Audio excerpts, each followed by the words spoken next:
কঠিন বিপদে বা যখন দেয়ালে পিঠ ঠেকে যায় তখন আল্লাহর ওপর পূর্ণ ভরসা রেখে যে 4টি আমল বা দোয়া বেশি বেশি করার কথা বলা হয়, এই আমলগুলো ইসলামী শরিয়াতের বিভিন্ন হাদিস ও কোরআনের আয়াতের আলোকে মুমিনদেরকে দুশ্চিন্তা থেকে মুক্তির পথ দেখায়।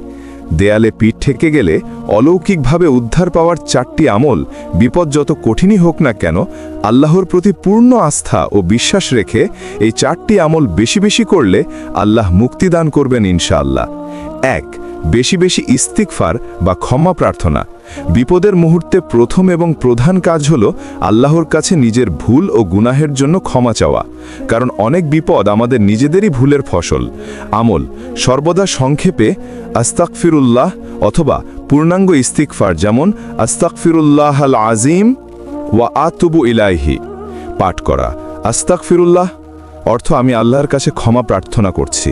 বিপদ মুক্তির জন্য আল্লাহর কাছে ক্ষমা চাওয়া হলো সবচেয়ে কার্যকরী প্রথম আমল। ইস্তিগফার বিপদ দূর করে এবং রিজিক বৃদ্ধি করে। এবার এর ফজিলত। হাদিসে এসেছে, যে ব্যক্তি বেশি বেশি ইস্তিগফার করবে আল্লাহ তাকে সকল দুশ্চিন্তা থেকে মুক্তির পথ করে দেবেন এবং ধারণাতীত স্থান থেকে রিজিকের ব্যবস্থা করবেন। এরপর 2 নম্বর আমলটি হল নবী করিম সাল্লাল্লাহু আলাইহি ওয়াসাল্লামের প্রতি দরুদ পাঠ। নবীজির প্রতি দরুদ পাঠ আল্লাহর রহমত ও প্রশান্তি লাভের মাধ্যম। এটি দোয়া কবুলের অন্যতম উপায়। আমল যে কোনো দরুদ শরীফ পাঠ করা, যেমন সংক্ষেপে সাল্লাল্লাহু আলাইহি ওয়াসাল্লাম বা নামাজের মধ্যে পঠিত দরুদে ইব্রাহিম। ফজিলত। এক সাহাবী যখন নবীজিকে জিজ্ঞেস করেছিলেন যে তিনি তার দুয়ার পুরো সময়টা শুধু দরুদ পড়বেন কিনা, নবীজি বলেছিলেন, তাহলে তোমার সব চিন্তা দুশ্চিন্তা দূর করে দেওয়া হবে। আল্লাহুম্মা সাল্লি আলা মুহাম্মদ অর্থ, হে আল্লাহ, আপনি মুহাম্মদ সাল্লাল্লাহু আলাইহি ওয়াসাল্লামের ওপর রহমত বর্ষণ করুন।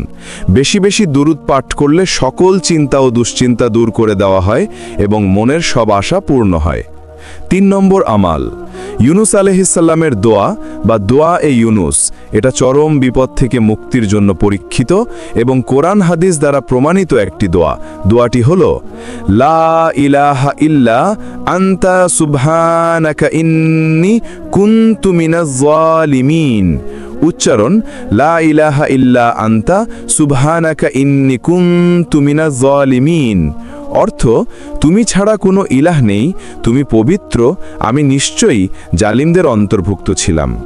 এর ফজিলত হলো, এই দোয়া পাঠের মাধ্যমে আল্লাহ মাছের পেট থেকে নবী ইউনুস আলাইহিসসালামকে অলৌকিকভাবে উদ্ধার করেছিলেন। এটি কঠিন বিপদ থেকে উদ্ধার পাওয়ার পরীক্ষিত আমল। 4 নম্বর আমল হাসবুনাল্লাহু ওয়া নি'মাল ওয়াকিল। এটি হলো আল্লাহর উপর পূর্ণ ভরসা প্রকাশের চূড়ান্ত বাক্য। দোয়া হাসবুনাল্লাহু ওয়া নি'মাল ওয়াকিল। উচ্চারণ হাসবুনাল্লাহু ওয়া নি'মাল ওয়াকিল। অর্থ, আল্লাহ আমাদের জন্য যথেষ্ট আর তিনি কতই না উত্তম কর্মবিধায়ক। ফজিলত। যখন হযরত ইব্রাহিম আলাইহিসসালামকে আগুনে নিক্ষেপ করা হচ্ছিল তখন তিনি এই দোয়াটি পাঠ করেছিলেন এবং আগুন তার জন্য শান্তিদায়ক হয়ে গিয়েছিল। এটি আল্লাহর উপর পূর্ণ আস্থা ও ভরসা, তাওয়াক্কুল প্রকাশের মাধ্যমে অলৌকিকভাবে বিপদ থেকে রক্ষা পাওয়ার জন্য অত্যন্ত শক্তিশালী একটি আমল। প্রিয় দর্শক, ভিডিওটি বেশি বেশি শেয়ার করুন এবং অন্যদের জানার সুযোগ করে দিন। এই ভিডিওর কমেন্ট বক্সে আপনি আপনার মন্তব্য শেয়ার করতে পারেন। আমরা প্রতিদিন এমন সুন্দর ইসলামী ভিডিও নিয়ে আসি। আমাদের চ্যানেলটি সাবস্ক্রাইব এবং একটি লাইক করে পাশে থাকুন। আপনাদের সাথে আমি আরাফাত। শুকরিয়া।